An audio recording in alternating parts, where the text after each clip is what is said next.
Hello, you're listening to the On the Road edition of the Pancake King, Life and Marriage on the Spectrum, where I, Forrest, sit down with friends and family at different places to give you a window into my life and share stories.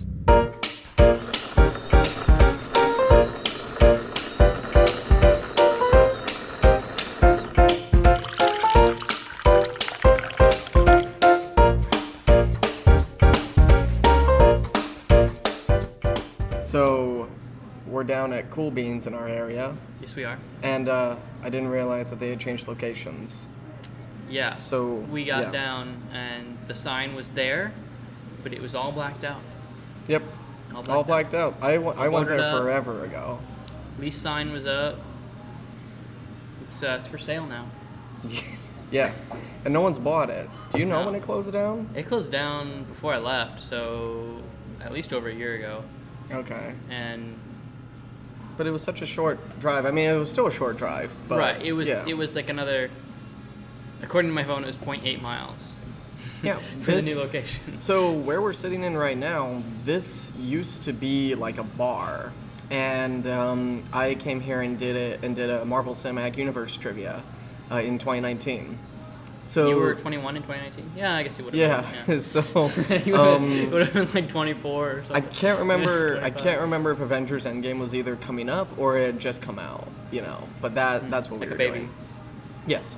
So that was the trivia. So yeah. So you're my youngest brother, Hudson. I am. am. That's the fact to get down. Okay. And so good to know. I wasn't sure.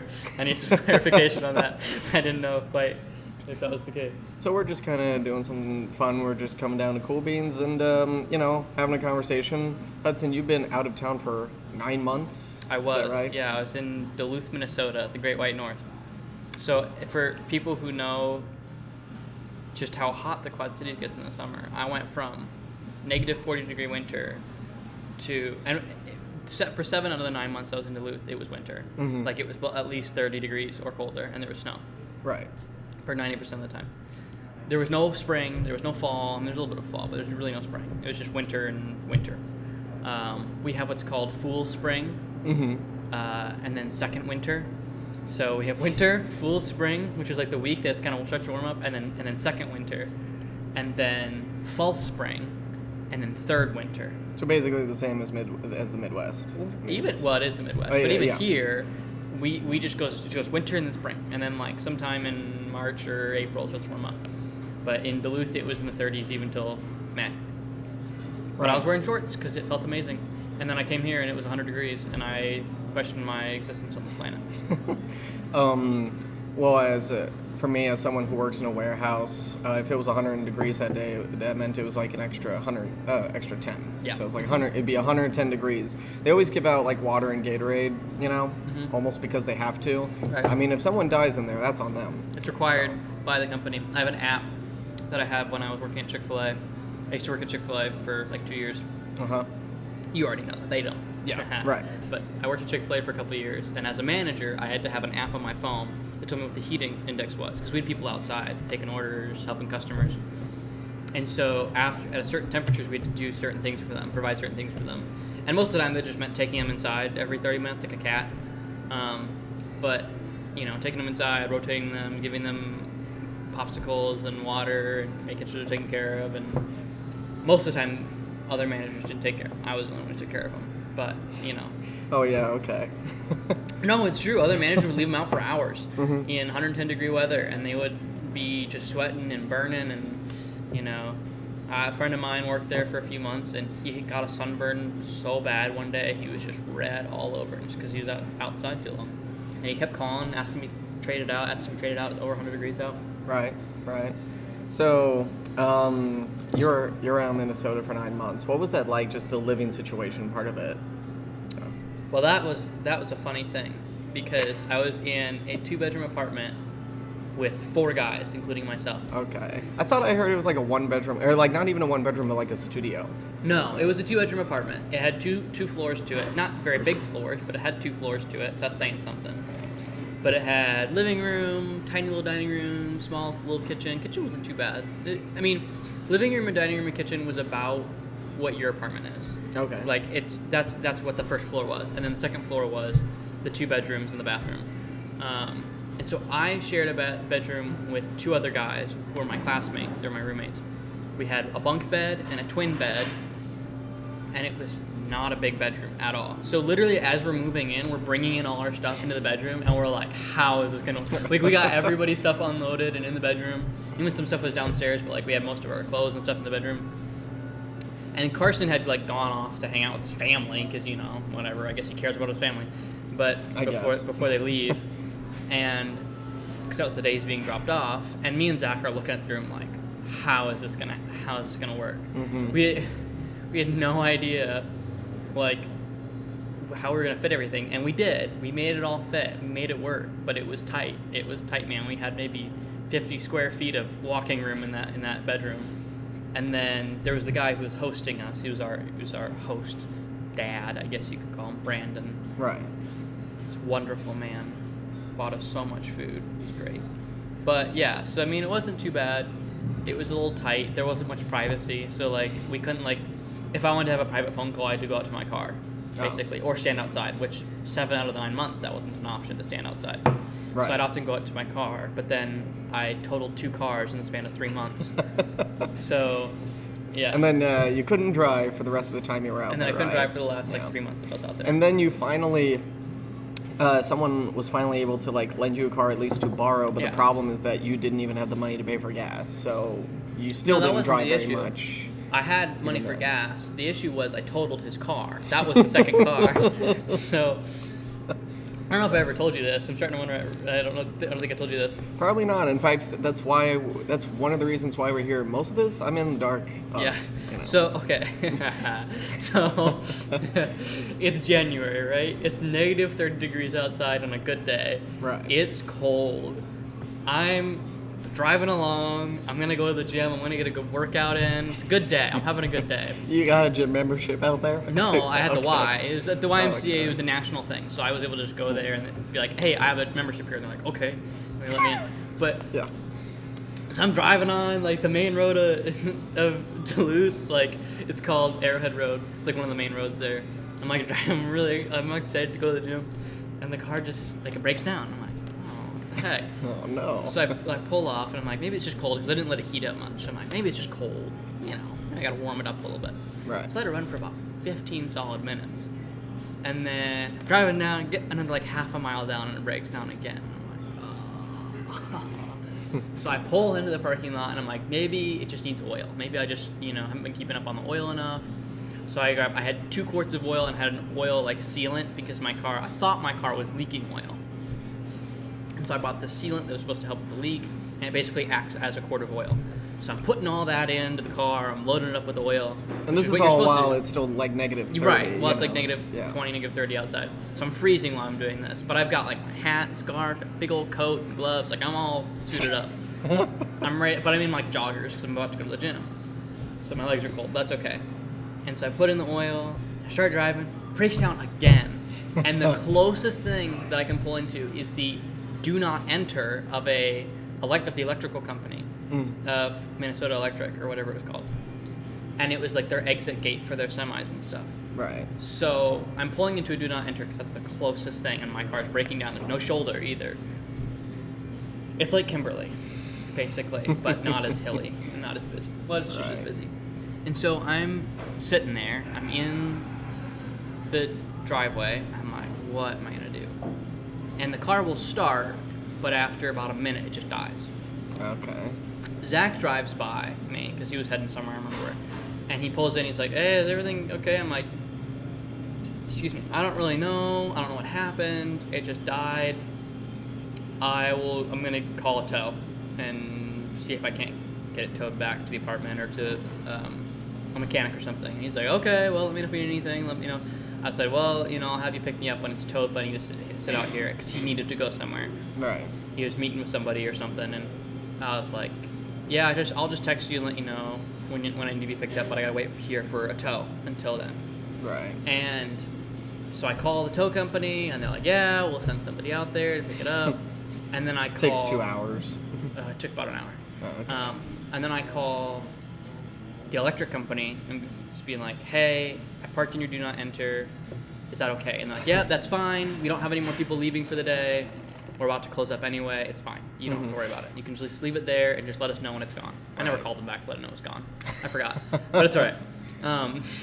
And so I'm like texting different people. I'm texting my parents. I'm texting Andrew. Your parents are miles and miles, 460 miles away. away. Yeah. So I'm texting them just to say what I should do, and like, yeah, I should just get it towed. And so I had them towed to a mechanic, and I'm like talking to Andrew, who's a mechanic that we know, works at a Honda dealership actually, which is funny because it was a Honda CR-V, so it worked out. And he's like, yeah, I don't really know what that would be, without looking at it further. So I get it towed to a mechanic. I get a call like a few days later, and they're like, yeah, your engine's completely locked up. They said, it's been burning oil for a long time, and what happens when it burns oil is the oil gets all sorts of into the system. It gets into combustion chamber. Right. So basically just gams up your engine. Right. It's basically like pouring goo over your engine, and it just freezes over. Yeah. And so they said, you need a new engine, and it'll cost about $5,400. Ooh. Oh, wow. So it totaled the car. Basically. Money that you don't have. Money that obviously. I don't have. That's how much my tuition is, $6,000. So the car is totaled. That's what that means. It's more to fix than it costs than it's worth. And so I'm like, well, I guess I'll get, I'll just get it towed, or I'll sell it to like a junkyard somewhere and have them tow it. Mechanic can't find my keys. They've lost the keys to the car. I'm so mad because I'm like, I'm out of vehicle and I can't even like get money for the vehicle yet. So I don't even have like the money to like use to, do other things with my life. And so this goes on with the mechanic for like 3 weeks of me calling them like, hey, did you find my keys? Hey, did you find my keys? No, we didn't find them. So finally I go over there, and I didn't handle it very well because I go in there and I'm mad. The guy later described it as a bull walking into a china shop. And I'm like, you have 3 choices. You have 3 options. You can find my keys, you can pay for the car, you can buy the car off of me, or I'll call the cops and report stolen property. Wow. And the guy was like, I'll have somebody come down and make you a new key. Not my best moment, not my proudest moment. And so the next day... That'd be, for me, if I was in that situation, I think a few 4-letter words would have ended up being dropped. Mm-hmm. Working in a warehouse for 3 years, it kind of rubs off on you. But, so the next day, we're out for, it's like Compassion Week for HLI. Speaking of compassion, the opposite I didn't think about that. That's true. It was not compassionate at all. It was not loving at all. But... so we're out at this homeless shelter, and this guy is like telling us about it. He's giving us a tour. At the end of it, they're like, "Okay, you guys, we're gonna head back to the church, and we're gonna do a little exercise for the class." Mm-hmm. And Jackson's like, "Hey, you're riding with me." Uh-huh. And Jackson is my HLI director. He's the guy who's in charge of us. And he takes me down on the mechanic, and he goes, what do you do when you feel threatened? And I was like, well, I don't respond well. I usually freeze up. And he goes, no, you get pretty aggressive when you feel threatened. I'm like, okay, yeah. And he goes, how do you think that guy felt when you threatened him? Mm-hmm. And I was like, not well. And so he was there? No, he wasn't there, but he heard about it because okay. I had texted his dad, and I was like, hey, could you come down? I wanted him to come down to the mechanic with me, so I had an adult with me, or a more adult-looking person with me. But, and so he was, and I told him what I was going to do, and so Michael never texted me back. He just talked to Jackson. He's like, you need to get your students in line. Right. And, wow. And Jackson was very nice and loving about it. But Jackson goes in,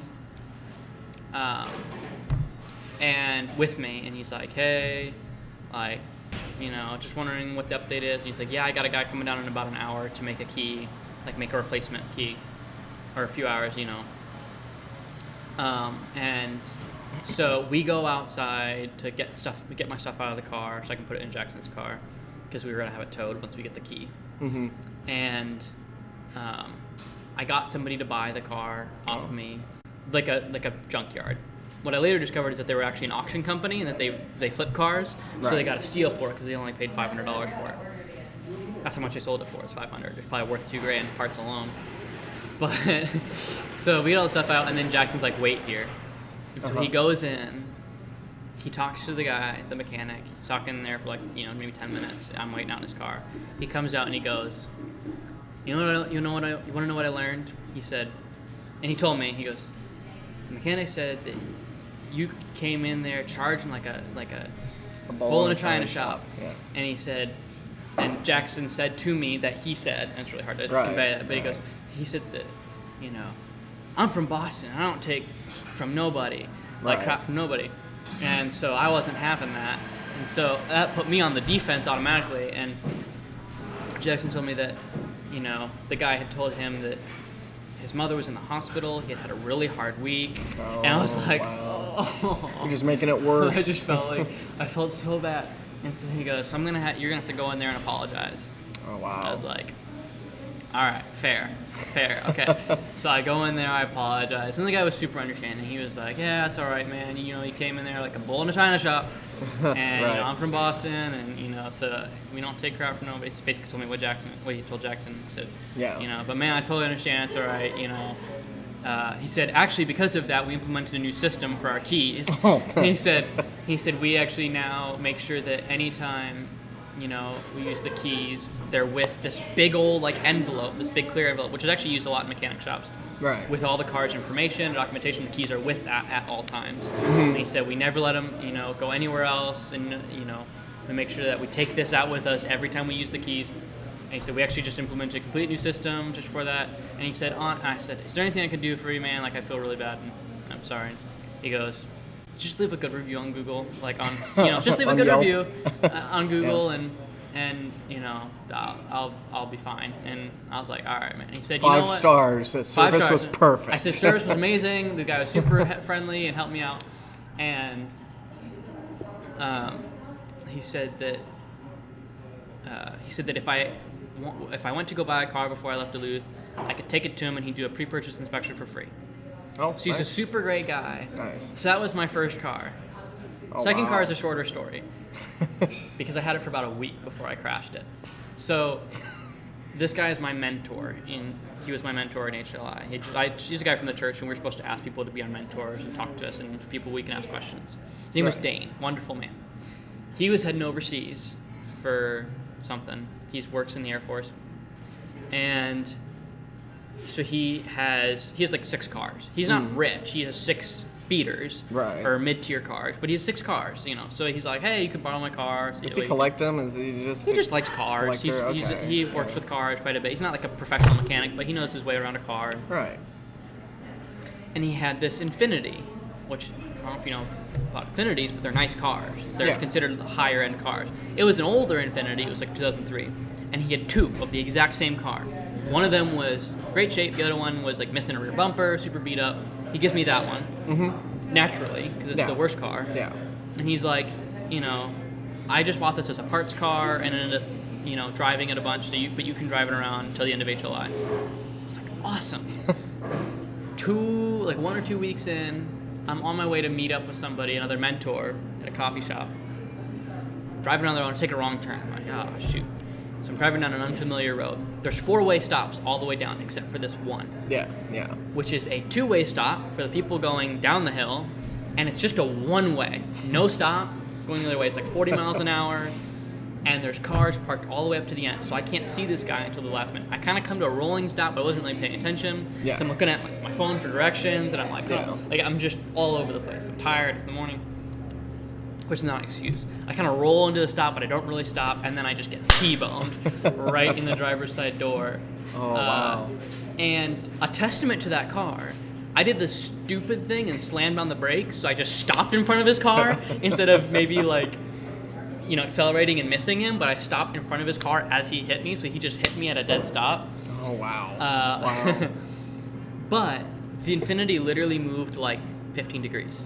It barely moved at all because it's this big SUV. It's this big SUV on these massive tires, and it was already super beat up. Right. And so I had to get that car towed. And it was funny. because I call the guy's wife. I hope he's not listening to this. But because I call the guy's wife, and I'm like, hey, because, she's still home. I'm like, hey, this is what happened. I got in a wreck. And she goes, oh, thank God. I hated that car from the day he brought it home. You did me a service. Yeah, she was like, honestly, right. That works out perfectly because I did not like that car at all. She goes, it's so ugly, and it took up more space in our yard. And I'm like, okay. It's funny how she says that, because it means that by getting this car, just demolished it, though, it still risked your life in the end. It's like, oh, thank God you risked your life. Well, and I didn't, nobody was hurt. Mm-hmm. The guy who was driving was just on his way to work. He was a nice guy, but he seemed like really kind of shaken up afterwards. He's like, but he was really nice and he handled it really well. And, nice. But the cops did come and we talked to the cops about it. I got a citation for failing to observe a stop sign, which is fair. Uh-huh. But now in the state of Illinois, if I get one more thing, if I get one more ticket, my license is suspended for 2 years. Yep, my mom did tell me about this. Yeah. Did I tell you about the time I finally got a parking ticket downtown a couple weeks ago?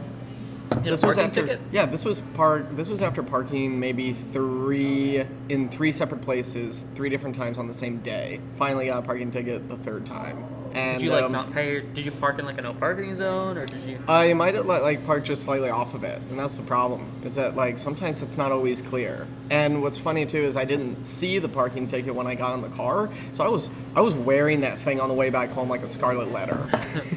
And I think people were even honking at me, trying to get my attention. It's like, yo, you got a parking ticket in your windshield. I looked. I'm like, please tell me that's a receipt of mine that just blew up to the windshield. Nope, that is on the outside. Did you pay the ticket? Yeah, I paid it. Oh, of course you could have contested it. If it was if you couldn't tell where you could and couldn't park, you can contest that. You can basically, you can set up a court date, and sometimes the person who wrote you the ticket won't even show up. Right. And then that immediately is dismissed. Yeah. But you can show up and you can be like, dude, it was super unclear where I could not park. I could not tell. Yeah. And then they'll usually waive it. If you give some sort of substantial evidence for the fact that you couldn't tell, if you could had photos of the signage and why and how it wasn't, you could kind of prove, hey, these signs did not tell me very clearly that I couldn't park here. I couldn't tell. Mm-hmm. They'll waive it. There's a good chance they'll waive it and you don't have to pay the ticket. That's good to know for next time. Not this time, though. That's too late. I was wondering if you could actually share a little bit more about your story when you ended up getting quarantined because someone ended up with COVID at the school. And so you ended up quarantined, you ended up isolated for a little while. What was that like? Well, it happened twice. Yeah, I heard that it happened twice. I just don't know the details about it. All I know is that you never had the time of day to be able to get through 3 seasons of Daredevil until at one point when you blasted through them. And I'm like, yeah, how did he find all that time? So, short answer for the Daredevil thing, I caught up on my homework. That's all it was. Oh, okay. I wasn't doing homework late at night anymore, so I was just binge watching Daredevil. Right. That was simply it. I caught up on my homework. I should have done a lot sooner, but that gave me time to watch Daredevil. But for the thing of quarantining, so I'm not allowed to disclose who it was that got sick, so that would be a violation of their privacy. Right. Somebody in the church got COVID and spread it to a bunch of other people. That's all that happened. But in the beginning of, first time was literally, okay. Let me back up a few weeks here. So, sadly, my grandpa passes, right? Yeah. Uh-huh. I get flown out to New Mexico. Yep. For the funeral. I'm in New Mexico Sunday to Wednesday. I come back Wednesday. It's great being in New Mexico. I got to see my cousins, family that I haven't seen in years and years and years. It's great. I'm in New Mexico. I come back from New Mexico, and then the next week is Thanksgiving. So this is November. It's the second week of November or whatever. Go to New Mexico 1 week. The next week, I go back home for Thanksgiving. Yeah. So I'm literally back in Duluth from New Mexico for 4 days before I have to leave again for home. Right. I come back home for Thanksgiving. A week goes by. Someone, shall remain nameless, had symptoms, didn't get tested because he thought it was fine because he was vaccinated. and got COVID, tested positive, and they were like, okay, well, you'll have to quarantine for 10 days because you're exposed. Well, okay, that's not true. I had to quarantine for 10 days because at the time I was not vaccinated. I had to quarantine for 14 days. Right. For 2 weeks. Well, in 2 weeks was when we went home for Christmas. So I was just like, I talked to Jackson, he goes, do you want to just go home? Like, you can just go home early. Everybody's going to do class online. Yeah. You can just go home. Right. I was like, yeah, heck yeah, I'll go Yeah, home. obviously. So it's a I better went home, alternative. and I yeah. got to spend 5 weeks at home instead of just 3. Right. And then we went back, and everything was fine, and you're fine and dandy. And back in January. The last full week of HLI. The week before we graduate. Right. Someone who again shall remain nameless, but it's a different person this time, Yeah. gets COVID. This time, all the rules are changed. It's only 5 days this time. Right. Because they shortened it, yeah. Right. Mhm. So everyone, with the exception of one person, for reasons I cannot disclose, has to quarantine for 5 days. That one person is fine. They can still participate because we had a women's conference that weekend. Yeah. And so he still gets to participate in that and help out with that and go to church and everything. He's fine. The other people involved have to quarantine. So I'm quarantining with one of my roommates. We're just online. I think we bonded more than we ever had the entire Probably, HLI. I And can see that, yeah. Me and that person did not get along most of HLI. Yeah. It was mostly my fault, but we didn't get along much. We just butted heads constantly. Pretty Right. much constant. And we lived together, so that made things fun. But we bonded a ton, sitting at home on our laptops, helping, because we still do help out at the women's conference online. Right. And pray for women, which is weird, but because I don't think they're expecting a man to respond to their message, but at the women's conference. Right. But we helped out in that way, in that capacity.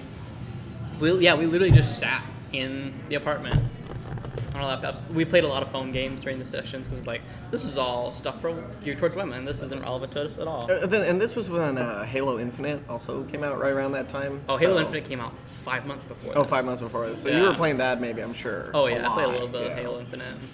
So, that was all we did. And then we came back. Our director let us come back just in time for our final project day, which was fantastic. It went really well. I played as a Jimmy Fallon character. Nice. For our show as a Tonight Show type deal, and I was also the cook. I think I hope none of my classmates were listening because I did most of the work. No, but I was on stage the entire time. Right. Everybody else, because they were guests, were cycling through. But it was we made sure that the talking parts were still equal. But yeah, so the cooking was fantastic. I got to cook with Carson, which I absolutely loved cooking with him. That was so much fun. He doesn't think he's a cook. He's not bad. He's pretty good, actually. Yeah. But he just doesn't know how to cut an avocado. But yeah, so that was what I don't know if that answers your question, but that was what the quarantine experience was like. It wasn't too bad. Maybe I was. I'll sit around. Maybe I was hoping for something almost as equally as bizarre or just as crazy as the car stories, but it kind of just sounds like it was No. pretty boring. It sounded like my 2 week long quarantine. Quarantine is boring. Or it's just I was just at home for 2 weeks, and thanks to the power of Discord, I was still able to connect with my friends and Exactly. play Minecraft and all that type of stuff. Well, yeah. I mean, I want to do another episode where you tell more stories about being out in Minnesota, because I'm sure there's plenty of them. Do you want one small short story? Yeah, I think we have time for that. And then Okay. I have one more question after that. Gotcha. So, yeah. So, remember how I said my car broke down? Yes. The second week I was back in January. That was 2 weeks in to being home or Right. being back in Duluth after Christmas break. My car breaks down on Monday. On Thursday, I sprained my ankle. So, not only have I lost my ability to drive anywhere, I also can't walk anywhere. I was so irritable. I was just in a terrible mood but after that, I'm literally ice skating. And I'm not bad at ice skating. I can actually do it fairly decently for somebody Right. who's only been skating for a few months. I actually really enjoy it. And I was skating, and then I noticed like a few of my classmates that kind of stopped to talk. So like, what are you talking about? So like, I skate up, and then I go to do a hockey stop, which a hockey stop is basically where you just twist and you stop, and it's super easy. I've done it 1,000 times. And I go to do that, my foot gets caught on like an irregularity in the ice because it was an outdoor ice skating rink, so it was kind of rough. Right. It wasn't super smooth, and so my foot gets caught. I fall, but my ankle still kind of like, because the blade was stuck in the ice, kind of like, and I heard it pop. And I still to this day have issues with my ankle where if I like accidentally twist it the wrong way, it'll pop and it hurts like heck for like 10 minutes. Yeah. And I'm like, I can't put any weight on it, otherwise it'll pop, and I'm like on the ground. But that's insane. Wow. So I'm like sitting there again. It's 10 degrees outside. It's still really cold. It wasn't too bad that day because obviously we were out ice skating. Zach drives me to the ER. My insurance doesn't work in Minnesota for some reason. It only works in Illinois and Michigan, which I don't understand. And it's only if there's a life or death situation. So I'm like, screw it. I'm gonna do my own health care. And I go. This over is to all Walgreens. happening, I'm just thinking about this. I'm thinking about the fact that this is all happening while I'm, back here hours away from you, just like casually going to work every day, right, and just minding my business. But I go to the ER, the urgent care, and they're like, no, we don't take your insurance. It's like, screw it, I'll do my own healthcare. We go over to Walgreens. I buy an ankle brace and a pair of crutches. Well, no, Jackson had a pair of crutches that he had used when he had injured himself when he was my age. He says, you can borrow mine. They had like super worn out pads. So I went and bought new pads and an ankle brace. And so I'm on crutches for like a week. Yeah. And we were supposed to immediately after that go to this guy from the church, his house, for dinner. Right. And he's a young guy who did HLI the year before us. So we're supposed to go to his house for sushi, and I'm like literally just like sitting on the couch. They're like in the dining room, chatting, having a great old time. I'm just like eating my sushi, just like super angry because I'm like, in horrible pain. And I'm like cycling ibuprofen and Tylenol to every 2 hours. But yeah, that was like literally the same week as my car broke down. You remember when I twisted my ankle early last year, right? Kind of, yeah. Yeah, like that was on the bus too. Like it just kind of like it just caved. Like I dislocated my ankle, and then accidentally popped it back into place. So it's like it hurt both times. But I just remember like I got off the bus. Thank God I drive now, but I got off the bus and I like limped all the way back home. By the time I got back home, I was in so much pain. Words started coming out that I'm not proud of, but it was one of those things where like it just opened the floodgates, and I was out of work for 3 weeks. My gosh. So I caught COVID, was out for 2 weeks. Then I went back to work for 2 weeks. Went my wife and I went on our wedding anniversary, so I was away from work for a week, and then when I came back 2 days later, twisted my ankle and was out for 3 weeks. So it was the only time it was the last time I beat a video game all the way through because I had the time to. So, did you get paid time for that? Injured time? No. Oh. For being out for 3 weeks, no, not in this case. Dang. Yeah, and so like we've got to do another episode of this because I'm sure you have like so many other stories you could tell if you wanted to. Yeah, but now that you're back, I just wanted to kind of wrap it up with this. Now that you're back. So you're back. You finally just got a job. I was actually I was planning on saying, coming into this episode, so you're back here, you live with your parents, you don't have a job, you don't have money, you don't have a car. Right. And it's not to like trash you or anything like that or criticize you. It's just to point out the fact that you've come back and you literally have a clean slate. Yep. So where you go from here can practically be anywhere. So anywhere have you that really doesn't require a degree. Yes. So have you really given that much thought now that you practically have like a clean slate to work off of? Yeah, I mean just I've built on that clean slate already. I have a couple not clean items. Well, they are clean, but not clean. The slate is no longer clean. Yeah. But I have started working at the Vineyard Church of Davenport. Uh-huh. In Davenport. Right. as the youth coordinator. Uh-huh. So that means I coordinate the youths. No, I Yeah.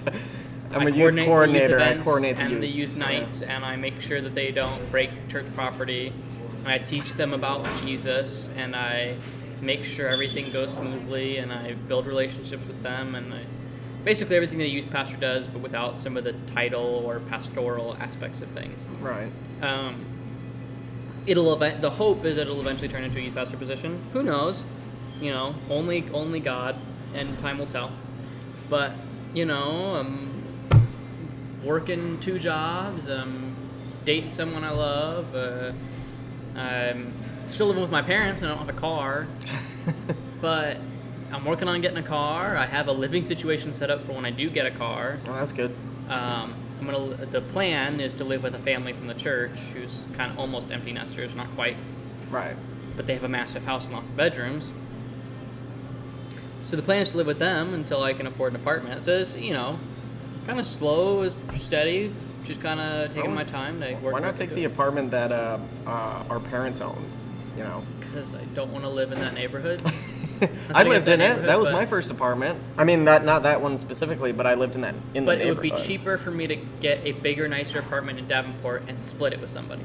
Yeah, that's true. So I'd prefer to do that. I couldn't have a roommate at that point. I was on a time crunch. I had 2 weeks to find an apartment, not because of anything personal going on with my parents, but because I was literally between places. Right. And I had 2 weeks to find a new apartment. It thankfully only took me 1, and I lived with a friend of mine. And I wanted to live with him like long term, and then after a week was like, no, I can't do this. It wasn't a studio, but it might as well have been, because the living room, the kitchen, and the dining area was all the same room, and the only place I could escape to talk on the phone was the bathroom. I couldn't do it. After a week, I was relieved that I found a place. And again, of course, it's nothing personal against my friend. We're still friends now, and we still hang out, but it was like basically the lesson I needed to learn, that I can't live with a friend or it will drive me nuts. Well, so. and you guys didn't have much space to yourselves. No, so it's kind of a big deal. Almost none. But I mean, I'm looking at like a 2-bedroom apartment I found in Davenport that's pretty nice. It's got, it's great property. It's in a safer area of Davenport, and rent wouldn't be too bad if I split it with somebody. Right. So that's definitely a very real consideration. I just have to find somebody to live with. Right. Which is also kind of difficult, but it is. There's a lot of different factors that go into it. You had to consider, well, do I really want to live with this friend? Speaking of clean slate, on our way, so, and this is a story for another time. I got my AirPods stolen while I was in Duluth. Not in Duluth, actually. When I was in 3 hours west of it, nearby Fargo, I was in Detroit Lakes, which is not in Michigan. It's in Minnesota. I was in Detroit Lakes, and they got stolen. Anyway, on our way back from Detroit Lakes to Duluth, Zach, one of my roommates, turns around and goes, so let's go around and say what we came into HLI with that we're not leaving with. And he goes, Hudson, why don't you start? And I just glared at him. I'm like, don't start this, man. Well, plus those things are like, those are like $280. $280. I've seen much more expensive ones. Yeah, now, and thankfully they weren't my headphones, my Sony headphones. Those are $350. Yeah. Those fell off of my car. Yeah. Onto the road. I had to rescue them. They got hit by a car. They still survived. Nice. But yeah, so coming out with not a whole lot materially, coming out with a lot spiritually and emotionally, coming out with not much materially, which is it is kind of nice, there's less pressure, less to kind of maintain things, and just don't have to pay for gas, don't have to pay for car insurance, which will be expensive, especially since I've been in a wreck. Yeah. And car insurance prices have gone up. But yeah, it's not too bad. No. Building it slowly, no pressure to build it super fast. Yeah, sometimes I wish I had a clean slate. Not that I want everything in my life out, of course, but just like to be able to feel like I can. A little bit lighter. Yeah, have something a little bit lighter, and that's kind of something I'm working on. This podcast being one of them. So yeah, we should definitely do this again. This was absolutely fantastic. I have more stories. Oh, I'm sure you do. I can work up more stories. Yeah, I was gonna call this like on the road edition. Maybe I should just call it storytelling with Hudson. But we'll do this again sometime. Sound good? Sure, sounds great. All right, awesome. Hey guys, while I have you, I'd like to promote a singer and songwriter I've had the pleasure of getting to know, David Angus. David has produced music for me in the past, including the opening song of my audio drama Mortal Deity, which you can find on my YouTube channel, Vanza Productions. Check out his music on Spotify and download his albums when the clubs come out and his latest Afters at the Casino. I know he'll appreciate it.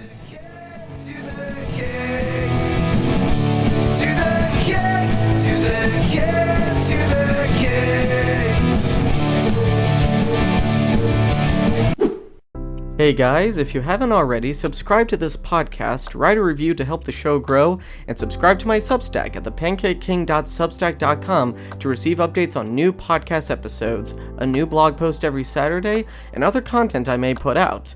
You can also check out the entertainment me, KG, and my friends make together on our YouTube channel, Vanza Productions. Thank you for listening, and we'll see you next time.